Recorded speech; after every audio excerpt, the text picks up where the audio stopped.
মেঘ বলতে আপত্তি কি? বেশ, বলতে পারি। ছাদের ওপরে মেঘ দাঁড়াতো ফুল পিসিমার বাড়ি। গ্রীষ্ম ছুটি চলছে তখন।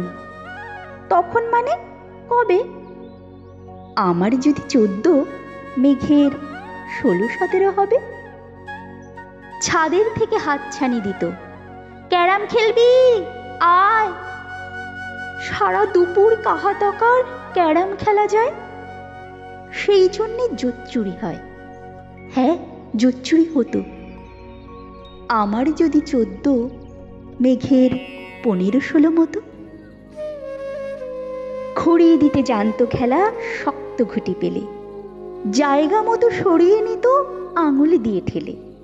শুধু আঙুল, বোর্ডের উপর লম্বা ফ্রকের ঝুল। ঝপাং ফেলে ঘটিয়ে দিত ঘটির দিকফুল। এইখানে না ওখানে, এইটা না ওইটা।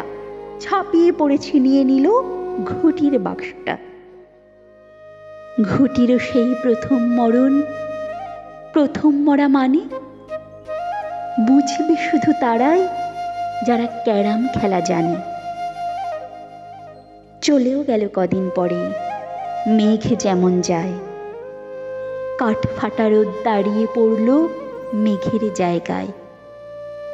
খেলা শেখাও, খেলা শেখাও, হা পিত্তেশ কাক। কলসিতে ঠোঁট ডুবিয়েছিল জল তো পুড়ে খাক। খাক হওয়া সেই কলসি আবার পরের বছরে জলে ভরল কেমন তোমায়? ধ্যাৎ, সেসব কি কেউ বলে? আত্মীয় হয়, আত্মীয় হয়, আত্মীয় না চাই। সত্যি করে বলো এবার, সব জানতে চাই।